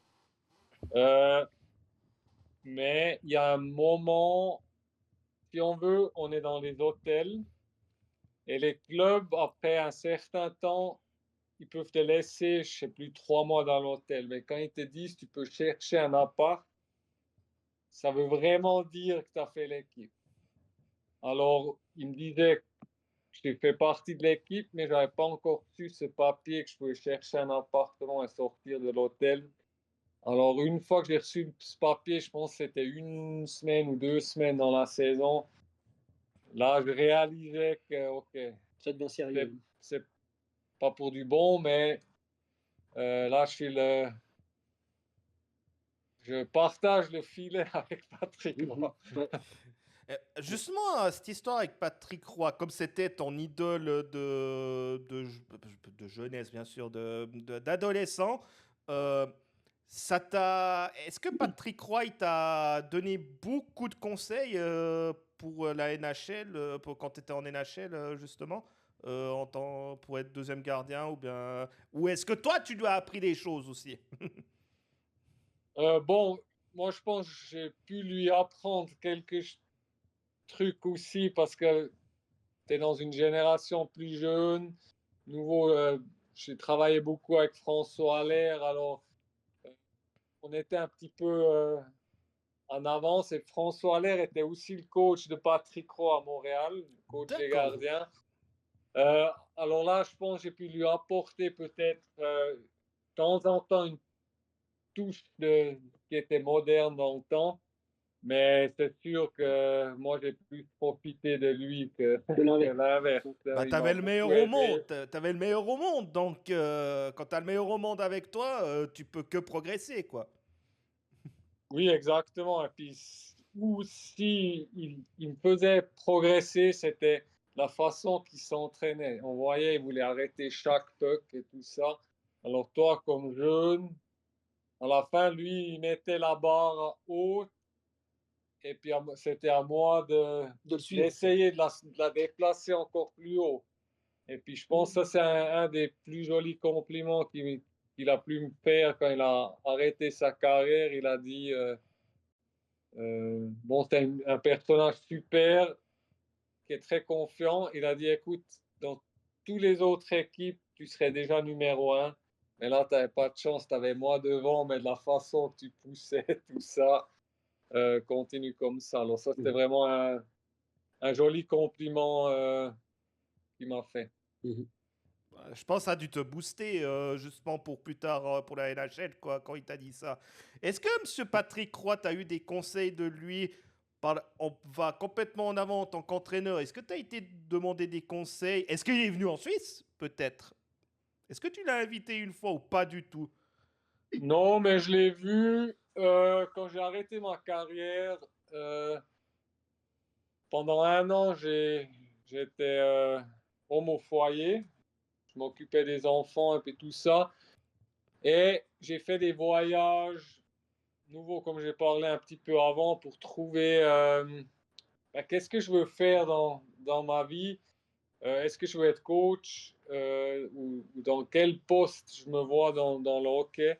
Alors, j'ai été voir quelques personnes, quelques organisations pour voir comment eux ils travaillent, quelles sont les possibilités. Et puis là, j'ai recôtoyé le coach Patrick Roy. Qui Qui t'a est à- donné, qui t'a donné des encore. conseils, quoi, qui t'a donné des conseils, je m'imagine, des conseils de coach, quoi. Je pense. Ouais, non, à la fin, c'était plus une discussion De sur personne à plein de personne. choses. Ouais, sur plein de choses. C'était une discussion entre Deux anciens deux coéquipiers. amis qui se Voilà. sont pas vus depuis longtemps et puis qui se retrouvent. Mais C'est cool. j'ai pu voir un petit peu la façon qu'ils travaillent, la façon qu'ils coachent, plus par observation, disons comme Et ça. puis je crois que maintenant il est entraîneur dans une équipe d'NHL, je New crois. York Islanders, Ouais, ouais. ouais, ouais, c'est ce que j'ai vu sur Wikipédia. Parfait.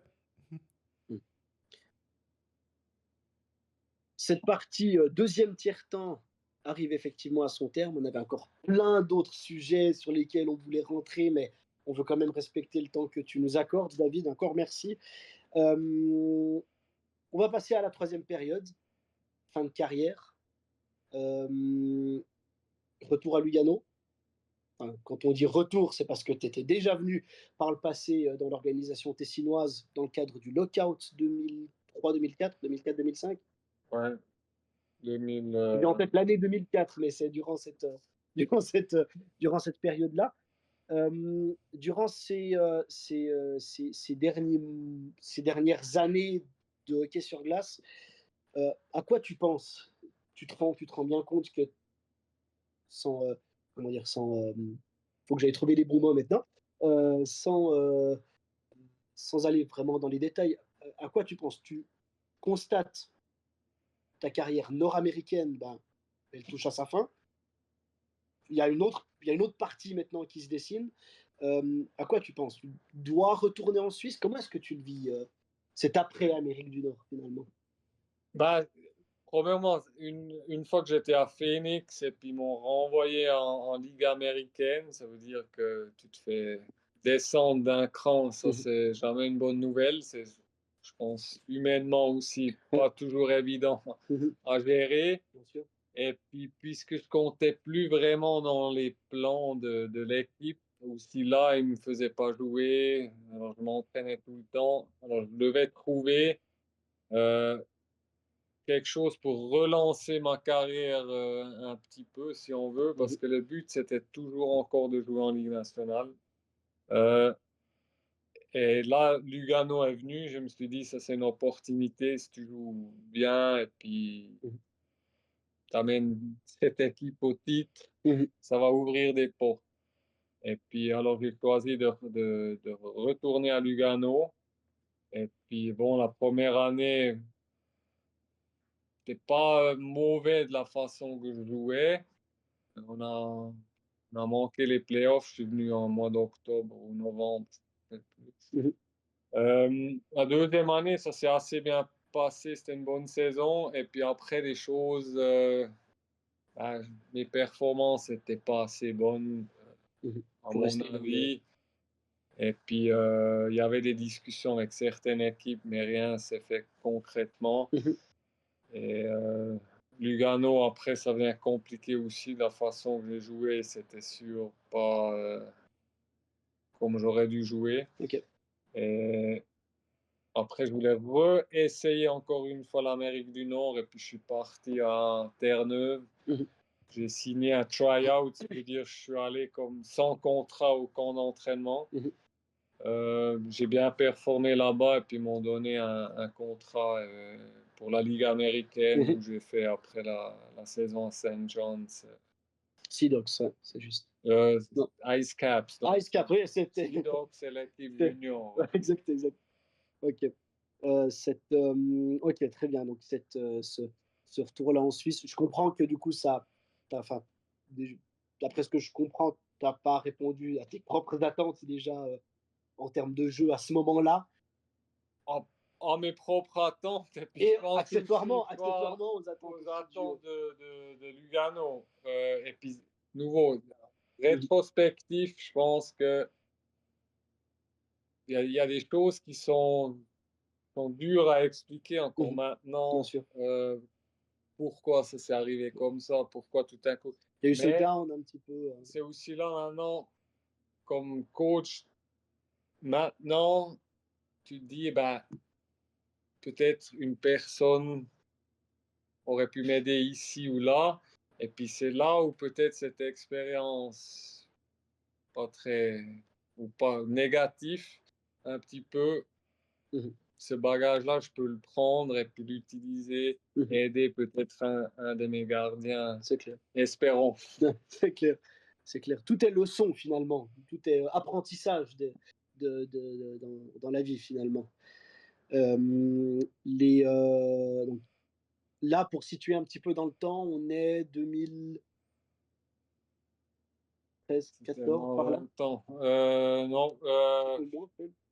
13, je crois que je suis parti à St. John's. Après, il y avait Mhm. encore Rapid 2 ans. Oui, il y avait Rapperswil aussi, c'est juste, ouais, tout à fait. Donc là, Lugano, on est 14-15, du coup, cette période-là. Il me Donc semble, on se il me semble, rapproche un petit peu. il me semble que c'était 2014-2015 qu'après tu as pris ta retraite, il me semble. Il me semble que c'était là, il me semble. Il me semble que j'avais vu sur Hockey. il- Ça Moi, je commence me à remonter. rappelle tellement Ça commence à remonter.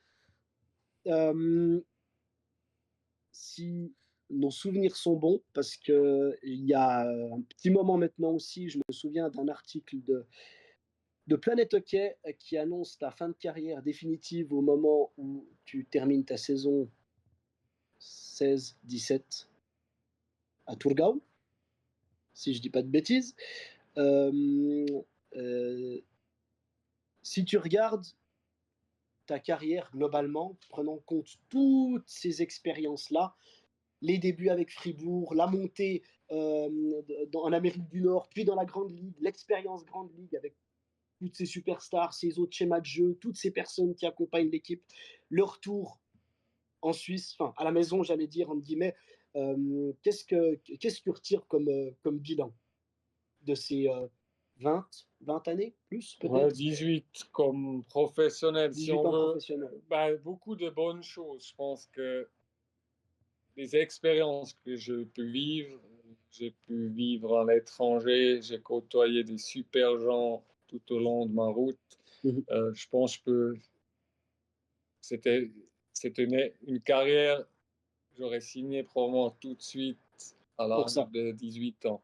Après, c'est sûr que quand tu regardes un petit peu en arrière, tu as toujours un peu regret, c'est peut-être le mauvais mot, parce que sur le moment, à mon avis, j'ai toujours essayé de faire ce qui était le mieux Mhm. Tu as suivi un pour petit peu ton amener mon instinct, en fait, équipe et finalement. moi-même plus loin. Mais il y a toujours un petit regret, peut-être là, cette décision, tu aurais dû la faire comme ça. Mais le passé, tu ne peux pas changer. Mais Mhm. si je regarde le tout, euh, je peux quand même être content de ce que j'ai accompli, de partir en 97. C'était pas très commun pour un joueur suisse d'avoir Mhm. l'opportunité d'aller là-bas, de jouer en Ligue nationale. Alors, j'espère que j'ai pu inspirer quelques jeunes hockeyeurs à faire ce chemin. Euh, et puis j'espère, ben, on voit maintenant la nouvelle génération, les Josi, les Niederreiter, c'est la même chose. Eux, ils montrent que c'est possible Oui. pour un Suisse de Coire ou de Berne ou de Fribourg Moi, je, Mhm. de jouer dans la meilleure ligue au monde. moi, je pense que oui, tu as quand même beaucoup inspiré. T'es quand même le premier Suisse à avoir gagné la Coupe Stanley. Donc, en guillemets, tu es une légende aujourd'hui, en guillemets, hein, dans le hockey suisse. Tu seras toujours le premier au final aujourd'hui, je pense.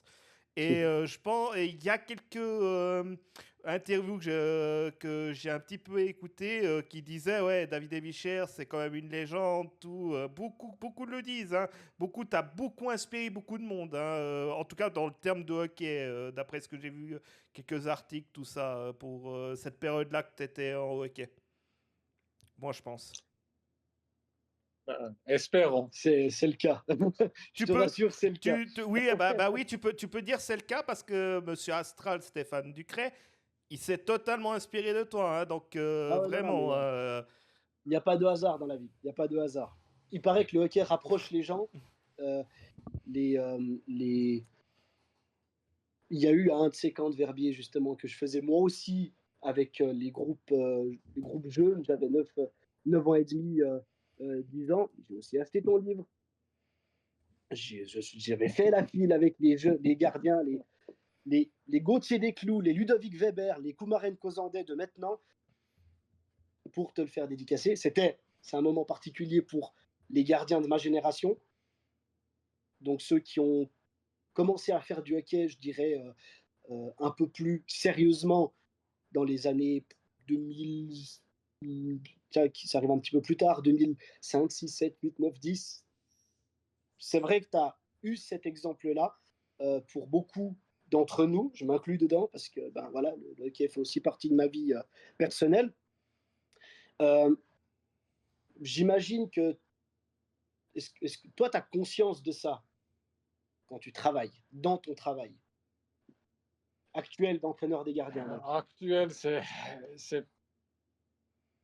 les jeunes me reconnaissent plus. Ils me reconnaissent peut-être parce que les parents, ils ont parlé de moi Oui. ou ils ont vu des vidéos qui circulent Ouais. encore sur YouTube. Mhm. Mais ces jeunes que je travaille à, Reto Berra, c'est le gas qui m'en parle peut-être. Mais Mhm. sinon, les autres qui m'ont pas vu jouer ou comme ça, eux, Mhm. ils attendent des histoires Bah, ils de entendent leurs des histoires, mais parents ouais, bien sûr. ou comme ça. Mhm. Euh, mais je pense ça m'aide des fois, je pense, dans mon job quand même, parce que je dis, ouais, mais lui, il a joué là-bas. Des Tu sais fois, de quoi tu parles, en fait, si finalement. je parle, des fois, tu te crois peut-être un peu plus vite Mhm. que quelqu'un d'autre. Ça aide peut-être à ça, mais Mhm. à la fin, il faut aussi, après ce que tu dis, doit faire sens. Sinon, Mhm. ça Ah sert non, à c'est clair, rien. c'est clair. C'est clair. Je crois qu'on arrive gentiment, bah, justement, à cette fin de troisième période, fin de carrière. Euh, le...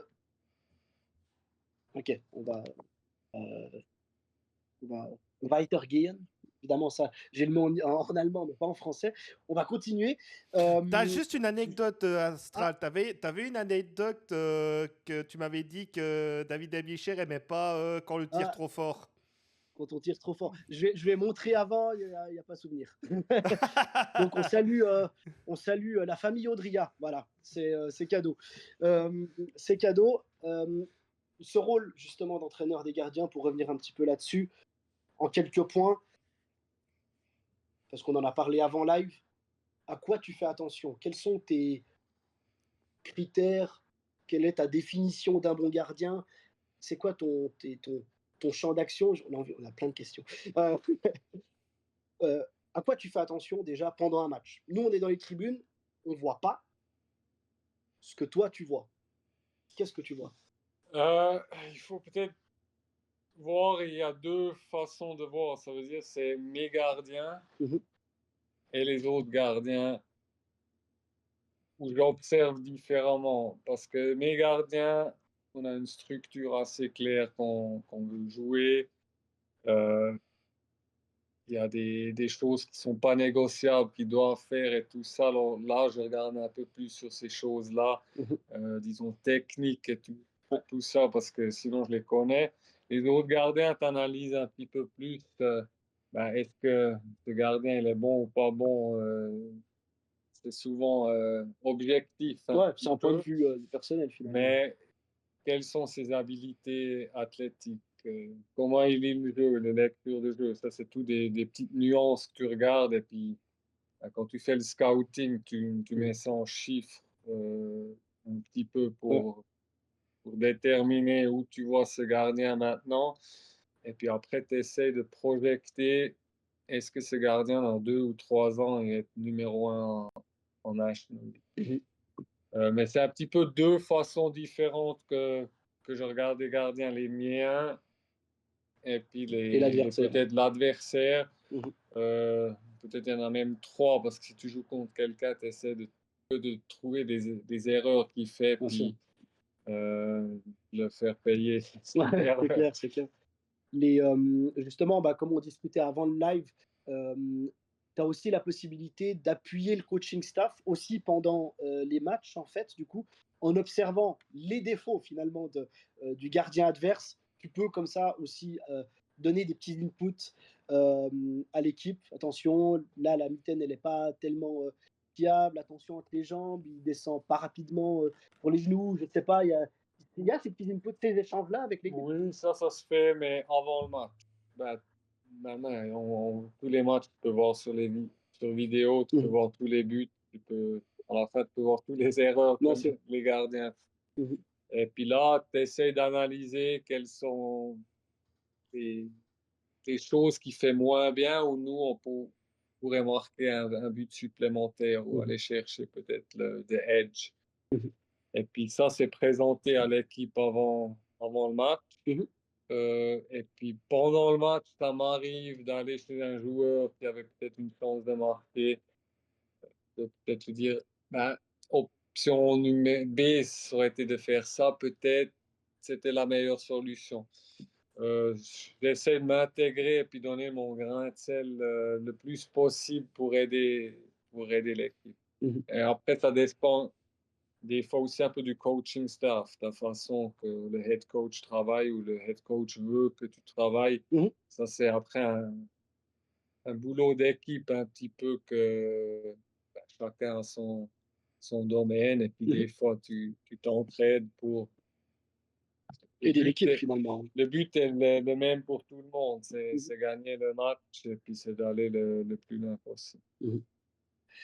Jack Booby, est-ce que tu as quelque chose à observer? Est-ce qu'il y a des commentaires peut-être qui viennent des lives? Alors, il y Avant a Sylvain Consandé, je vais appeler Sylvain, j'arrive pas à dire. Cosandé, qu'on va appeler Cos pour la salutation. David a ouvert la porte en NHL en Suisse. Moi, je pense que oui, comme il le dit, moi je suis tout à fait d'accord avec. Est-ce que tu es d'accord? Est-ce que vous êtes d'accord ou pas? Ouais, au moins ouvert un petit peu.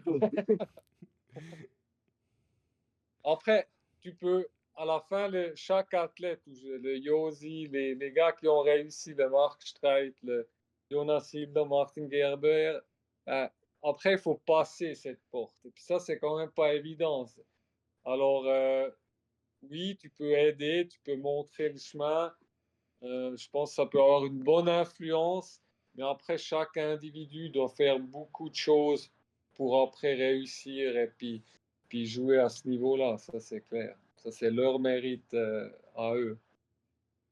Ouais, pour ça, justement, alors pour rebondir un petit peu sur ça, Yosif est quasiment figure d'exception dans ce domaine-là. S'imposer pareillement dans une ligue pareille, aussi, il y a ce mérite, comme tu dis, qui lui revient à lui comme joueur. Après, il y a l'aspect personnalité. Il a le rôle de capitaine à Nashville, si mes souvenirs sont bons. Certainement pas pour rien aussi. Donc, il y a forcément, voilà, il y a tous ces aspects. Le joueur parfait, le gardien parfait n'existe pas, certainement. Peut-être tu me contrediras, mais, mais tout le monde a quelque chose à amener au groupe, de l'équipe, finalement, pour le bienfait du club. Oui, bien sûr. Yosi, maintenant, c'est une superstar de l'autre côté, mais comme j'ai dit, il a fait son chemin. Il a aussi joué à Milwaukee en Ligue américaine. Il s'est développé année en année. Et puis, c'est un athlète d'exception. Et puis, aussi un gars super. Je pense qu'il est resté humble. Et puis, c'est encore maintenant une personne quand je le vois pas souvent, mais quand je le vois, c'est vraiment cool de le côtoyer. Pas d'autres questions pour l'instant. Okay. Est-ce que tu as autre chose, Astral? J'en ai une petite dernière pour toi. Remets-toi dans la tête. Tu as 15 ans, 15-16 ans, tu as tes premiers entraînements avec l'équipe 1 de Fribourg-Gotteron. Et t'as toi-même qui commence à mettre un pied là-dedans. Et tu es ton propre entraîneur des gardiens avec ta vision actuelle du jeu, de ce que c'est de communiquer avec des athlètes, etc. Quel conseil tu te donnerais? Toi, comme entraîneur des gardiens, et toi, jeune gardien. Ah purée, ça c'est ça Bah, continue comme ça, c'est bien. Continue comme ça. Non, c'est dur au nouveau parce que c'était une époque un peu différente. Le hockey était différent, la position de gardien était différente. Mais si je regarde en arrière, je pense que c'était quand même un gars qui travaillait assez dur, qui lâchait jamais, qui jouait les rebonds et tout ça. Et ça, c'est un petit peu que j'essaye aussi de donner à mes gardiens. Ça doit être une habitude.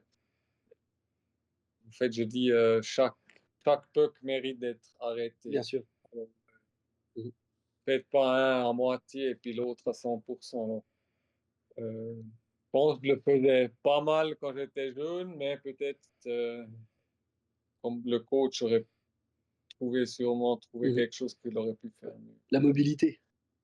Non, la mobilité, c'était OK aussi. Mais nouveau, c'est une autre époque. C'est une autre époque, ouais. Je dirais presque c'est une autre personne. Parce que... Ouais, bah oui, entre deux, il en est passé des choses. Je pense qu'on arrive gentiment à la fin. Alors moi j'ai une dernière question de cette entrevue. Jack Booby. On arrive en terme à la fin de justement. Qu'est-ce que tu as pensé de cette émission? C'est la question que je me pose. Bah, moi, j'ai trouvé que c'était encore cool. Bien sûr, on a parlé de hockey, on a parlé de ma personne. C'est pas toujours le thème que j'adore, mais j'ai trouvé que c'était cool. C'est une fois quelque chose d'autre. C'est un petit peu des autres thèmes, un peu plus de temps aussi, des fois, pour expliquer quelque chose un peu plus en détail que quand tu essaies de le faire court et puis sur le on point.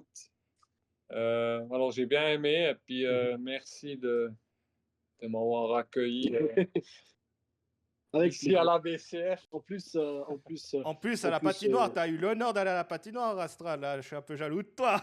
Ah, mais là, je suis dans un coin que, ô combien je connais cette patinoire, mais là, je suis jamais venu. Pas encore. Trop tard. Il y aura peut-être un deuxième épisode, peut-être un jour, peut-être. On sait jamais. On sait jamais. On sait jamais pour aller un peu. On avait tellement de questions, mais ça a passé tellement vite. On a rien vu passer. Mais en tout cas, moi, je te remercie. En tout cas, David, c'est très gentil à toi parce que tu aurais pu dire, c'est quoi cette émission de merde, on s'en fout. Hein. Il y en a qui sont comme ça. Hein. On a été chercher quelques-uns, ils l'ont dit. Moi, je te remercie. Moi, j'ai un peu l'impression que tu es quelqu'un qui aime bien essayer des choses, si je me trompe pas. Et puis, je vous souhaite une très bonne saison avec Gauthieron. Et puis, merci beaucoup. Je donnerai le mot pour la fin, mais pour Astral, s'il a quelque chose encore à dire. Merci encore, David. C'était un plaisir de t'avoir dans notre Cash Jump numéro 16. Rendez-vous sur nos réseaux sociaux, évidemment, Facebook, X, Instagram, TikTok. Abonnez-vous aussi sur nos chaînes Spotify, Deezer. Est-ce que toi, tu as quelque chose pour conclure avant que je reprenne la parole? Non, merci beaucoup de m'avoir accueilli et puis merci à tout le monde qui a écouté. Et à Gauthieron, j'espère que ça va être une bonne saison. On te souhaite aussi une très bonne saison avec Fribourg. La suite! Au prochain numéro! Ciao, Sam! Ciao, Sam! Ciao! Behold the king, the king of kings. On your knees, dog.